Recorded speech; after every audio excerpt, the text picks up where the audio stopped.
I'm delighted to introduce our esteemed panelists who share their expertise and insights on how to create a robust sports ecosystem that nurtures talent, promotes excellence, and brings glory to our nation. So please join me in welcoming Abhinav Bindra, Olympic gold medalist and founder of the Abhinav Bindra Foundation.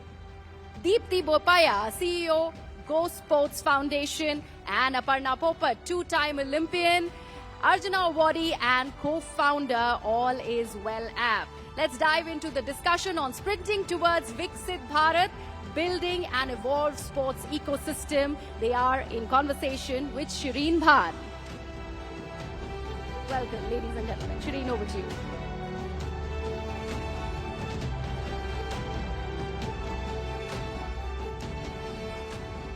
Good evening, ladies and gentlemen. It is a pleasure to be back here on the Rising India stage with three very eminent speakers here who have many achievements to their credit. Abhinav Bindra, of course, needs no introduction. Aparna Popat has taken India to the global stage as well, and Deepti Bopaya is hoping to take many more athletes from India and make them global stars. So Abhinav, Deepti and Aparna, many thanks for joining us here this evening. You know, when we were introducing you, Abhinav, the fact of the matter is that there are only two individual goals that India still has. So is it a bittersweet moment for you when you're introduced as one of India's only two Olympic goals? I'm going to evade and dodge this question. This panel has no gender equity here, so why don't you direct, it's ladies first, so please direct your first question to the eminent ladies on the panel, please. Because it's a tough question to answer. I thought you were a shooter. You're playing football. This is a pass that you're making at the start. At the start already, a Pele pass. You've changed. Okay, fine. We're going to go to Aparna then. Aparna, let me start by asking you, as I was pointing out, a bittersweet moment there when we talk about what we've been able to achieve as far as our sporting aspirations and our sporting ambitions are concerned. As someone who has been in sport and someone who is now looking at sport from a different lens, what do you believe is broken? What do you believe we need to fix? Well, I think, thinking back from my days to now, a lot has changed in sport, and kudos to, what India has managed to put together, whether you look at policies, whether you look at schemes, whether you look at the budget that has tripled in the last decade or so. You look at things like infrastructure, you look at the academies that have come up, and a lot of it, I thought, at least at my time, would never have been possible. But we've got our act together there, right? I want to interrupt you there because this is an interesting anecdote, because Aparna and I were chatting and she said that she had made a checklist after the 2012 games, that, what is it that India must do and what was it that India has been able to achieve, and on that checklist, where do we stand today? Well, I think everything has been checked off that list. Really? Which means we've managed to put whatever we thought at that point together.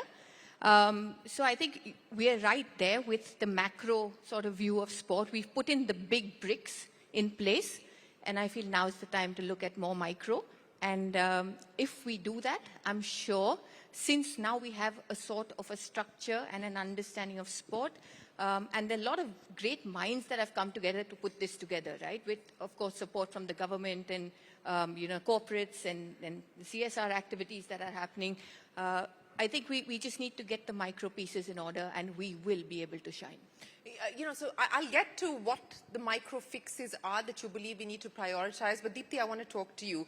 Aparna saying that, look, a lot of distance has been covered, not to say that there isn't a long journey to be made. But when we're talking about India's Olympic aspirations, we're talking about 2036. I was having a conversation with Vijay Amritraj here on this stage yesterday, and his point was, great, we must aspire to host the Olympics, but we must also aspire to break into the top 5. We're 71 as of today. How do we get even remotely close to that aspiration of being top 20, top 10, top 5? You know, it's interesting that Aparna has laid out this 2012 vision to where we are now. And if you look at 2036, we're not too far away. No. We should have started work already. But when you look at the number of events that India actually participates in at the Olympics or the Paralympics, out of the 33, 34 events, we participate only in 14 or 15. So we are expecting medals from the few events that we participate, and events like athletics, cycling, fencing, which have so many medals at stake, we don't even send people into those events. So I think if we want to host the Olympics, we have to look at the events that we're good at, the sports we're good at, and go really deep into it, into the grassroots. You know, we were talking sometime earlier about it's not our current set of athletes, it's much younger athletes who we need to be working on, and what are those events that we're so looking to the at? point that Abhinav was making before we came onto stage, that for 2036, we've got to find the 8-year-olds and the 10-year-olds. How do we find the 8-year-olds and the 10-year-olds? Is the system that we have today geared up to finding the 8-year-olds and the 10-year-olds who are going to be competing in 2036? Do we have a system problem, or is the system functioning? I think our system currently is focusing on the elite, on the top. It was important for India to show that it's possible. I think Abhinav did that beautifully when we believed that we cannot win an individual gold medal. I think he showed that it's possible. And I think for all, different countries, you need to show that there is hope. So when you look at elite athletes, you have to show that it's possible. And I think we've built that model really well, where you have a few role models in many sports that we talk about. But now when you look and go deeper into each of those sports, you don't have the middle or the junior athletes. So I think now we need to flip our model a little bit. While we focus on our elite, also keep going down the pyramid and focus on the ladder. And also, most importantly, show that sport doesn't sit out of our general world. The athletes are going to come from people who just move and have physical activity, and then elite sport happens. It's not going to just come out of somewhere, some talented athletes. Yes, it doesn't operate in a vacuum. It has to be part of culture. It has to be part of the mindset. Now, are you going to take the question? We'll try. Okay. So, Abhinav, to the point that was made there by Aparna, that we've got the building blocks perhaps more or less in place, that now we need to fix the micros. To Deepti's point, that look, the system needs to start to identify the missing middle. And that's not just a case as far as the sports business is concerned. I think the missing middle is a story for a lot of sectors in India, whether it's SMEs and so on and so forth. How do we fix the missing middle? How do we find the missing middle? And on the micro issue, what do you believe we need to prioritize today? I think we have to start looking at sport a little bit differently. I think so far we've looked at the role of sport from a very narrow perspective. Our relationship as a society with sport has been pretty transactional in nature. You win a medal, we celebrate you, and then we forget it. We support athletes, and athletes win. I think as a country, I'm not quite sure if we love sport as of today. Cricket? No, wait a minute. But with the exception of cricket. 1 minute, patience. Yes, sir. I think we are in love with winning in sport, okay? But we have to truly fall in love with sport. And how do we do that? We do that, in my perspective, by starting to look at sport from a much larger lens on how sport can truly contribute meaningfully in nation building. How can sports' role be powerful in making Viksit Bharat. Viksit Bharat? Yeah. So from a health perspective, let me start with that. Yeah. I mean, physical inactivity in India is at an all-time high. I think there's data, WHO data, to show that there are 200 million Indians who are physically completely inactive.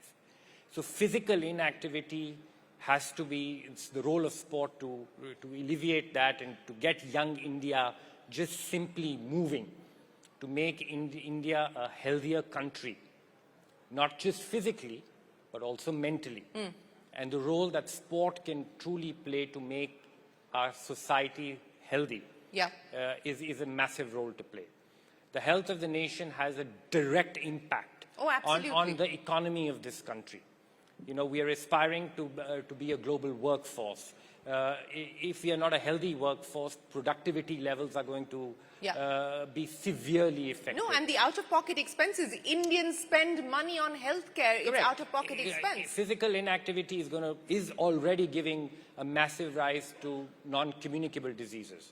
So let us see how How do we integrate sport into making India truly healthy, physically and mentally? But you know, one aspect of it. But how do you get people to fall in love with the idea of sport and not the idea of winning? Because, and we're in the media also guilty of that. The emphasis is on the medals, the emphasis is on the winners, the emphasis on who's standing at the podium. How do we create a culture of falling in love with sport?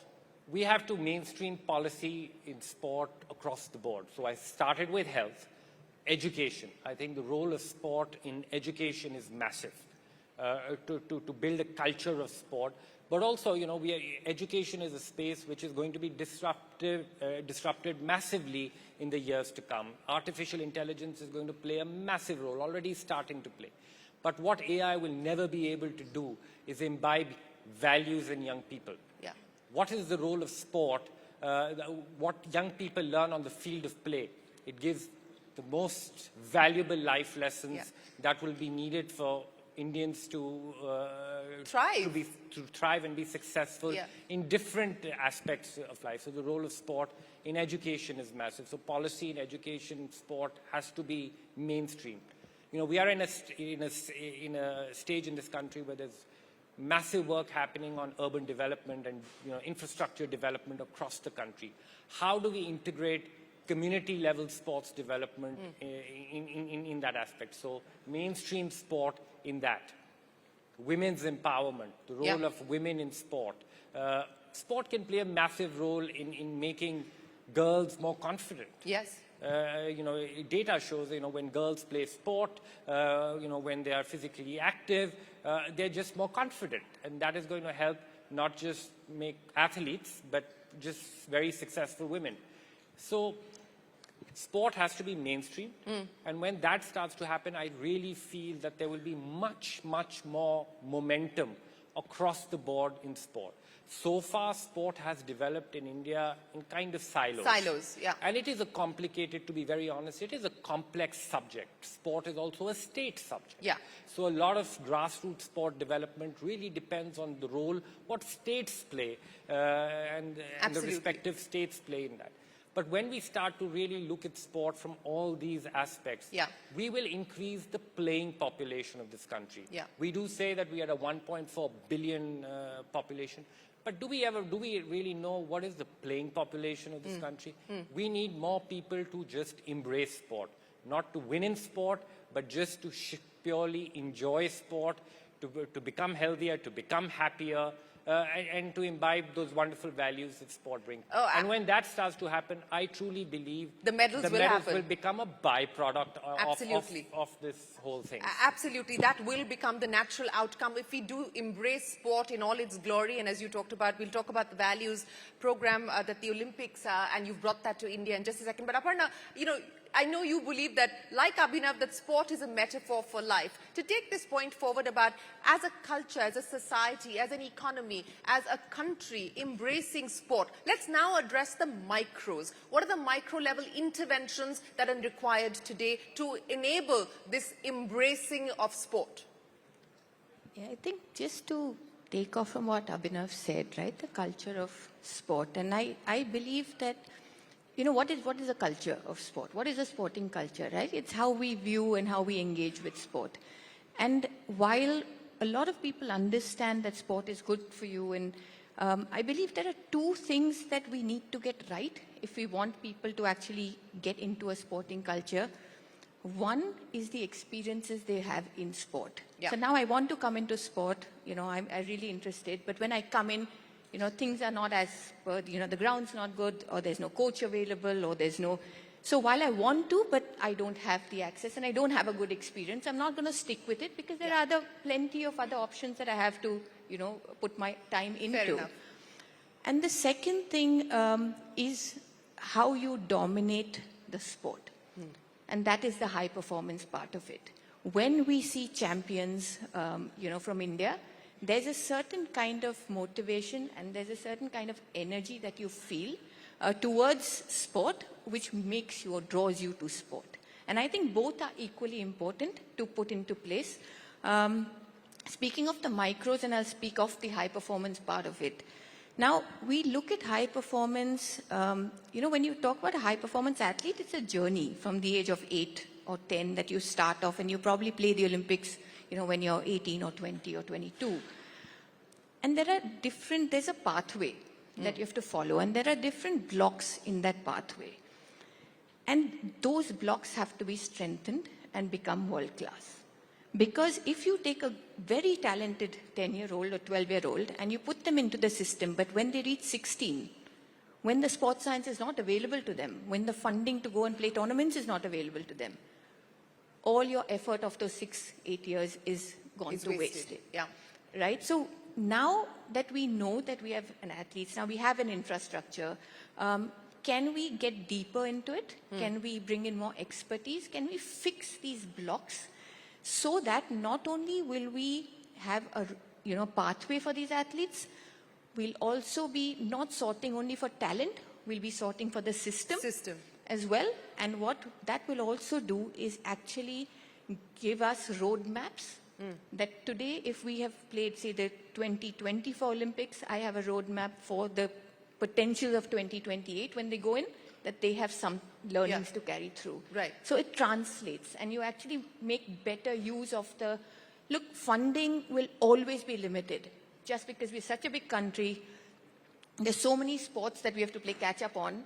But what And the disproportionate amount of money gets spent on cricket, so let it. If they are dominating the sport, and if they have shown, the IPL, for example, it is an industry in itself. They've made it. Let it be. Yeah. Can we learn from it? Can we get anywhere close to it? Can we make properties? We do, right? We have the IPL. We have the Mumbai Marathon.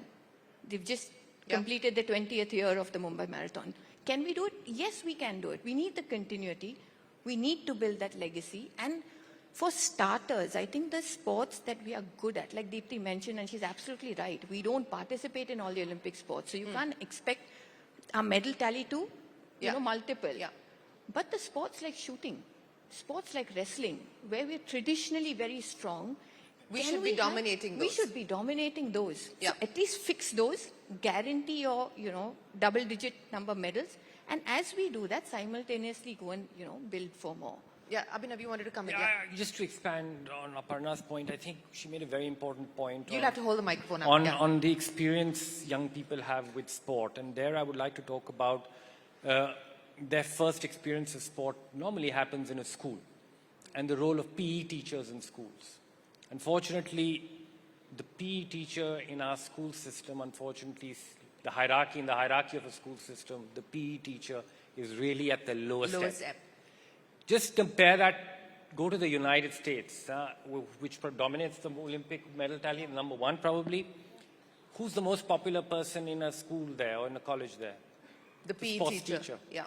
So we need to change that, because that is the first experience a young person has in sport, and that role that PE teacher plays is massive and has a great consequence on what happens years down the road. And builds that pathway that Aparna was talking about pretty much from the start of somebody even aspiring to get into sport, whether or not they eventually do. Deepti, you wanted to come in. So, as a country, we love the first rank, we love the gold medal, we are ready to spend so much of money when someone comes back with the medal.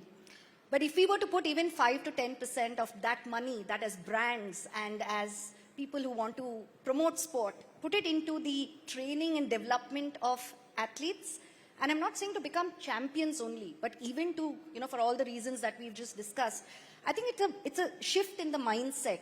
Because today when you look at CSR, and an organization like us has hugely benefited thanks to CSR. Otherwise, we had to go to people who understood why sport is important. And that's such a small percentage of people in any room. It doesn't add up in the math.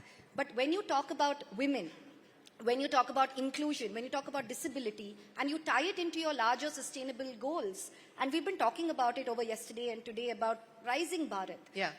If we want a set of young citizens of this country, which is probably, which has the largest population as well, how are we going to dominate if we don't have health in place?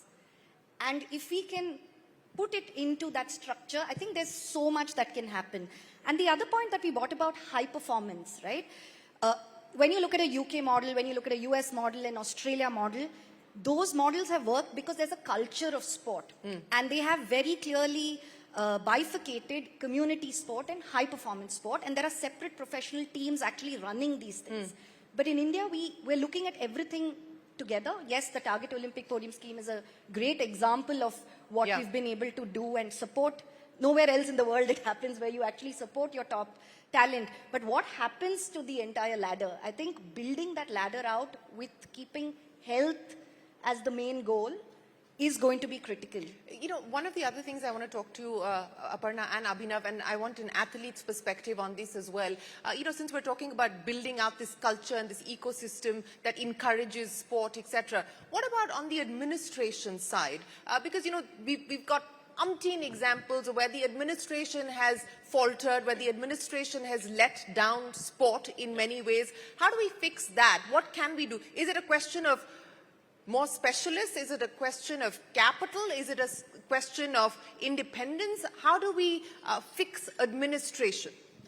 I'll just come to that, just to expand on Deepti's point. She was at her diplomatic best. I'll try and be a little bit more frank. I think CSR money more has to come into long-term development projects. I think CSR sometimes is looked as extended marketing budgets.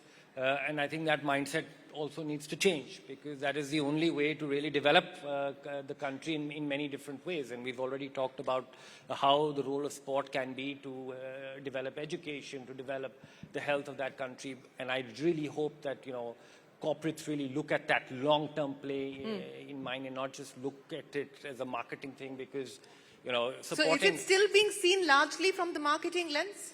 I mean, you would know more of that. I mean, I would not fully agree on that. Okay. At least the organizations, when you position, I think it's the role of people actually bringing in that money. Are you positioning it as, we'll get you a medal, or are you positioning it as a long-term benefit to cater to other elements? So I think it's a combination, and nation building, I think, is a big piece of it. Yeah. On your second point of governance, I think it's a critical point. Without proper governance, I think sport will never be able to achieve our fullest potential. You know, we all complain about administration and the infighting that many federations have. But what is the alternative that we have in play? We do not have an alternative. We sometimes say that, you know, athletes are going to become better administrators. And I'm not sure if that is always going to be the case. I think the root point is we have to build human capacity. We have to build human capacity in different segments of sport. Performance is one aspect, you know, building the support systems that support athletes is one thing, but also the aspect of governance in trying to really build people who are the best minds that you can get, who are completely equipped to run a high-performance environment. Do we not have enough of the best minds that we require here in India? Do we need to import talent from outside? I think the people are there. There's no reason that we don't have the people. The people just need to be empowered. And investment also needs to go into training people to govern sport well. You know, governance in sport will always have a political angle to it, and it is world over. There is politics in sport, in every sports federation, everywhere in the world. But then there is a professional setup which also comes into play, which takes care of the day-to-day running of sport. And we need to improve this aspect of it. Politics can continue and stay. And that's a reality, as you point out, that we have to live with, and the world over, it's the way that sport functions. But Aparna, on this point of governance, on the point of capacity and capability building, you know, we were talking about how do we deepen the pipeline of coaches? How do we bring in an ecosystem of coaching? I mean, what do you believe there in terms of the micro fixes that you were talking about is the need of the hour today? Yeah, I think, you know, one of the micro fixes, again, is, you know, you look at coach education, or you look at, you know, getting sports administrators ready, be it athletes or non-athletes, it doesn't matter. I think when you look at the larger scheme of things, they say quality people make people of quality, right? You want to make champions, and I'm not saying champions as in Olympic champions, I'm saying champions as in good human beings as well. Quality people will make people of quality. So how do you get those quality people in? Now, for that, there's an element of funding. There's an element of interest. Coming back to my point of, experience, it's not only the athletes who have a bad experience. It's also the fans.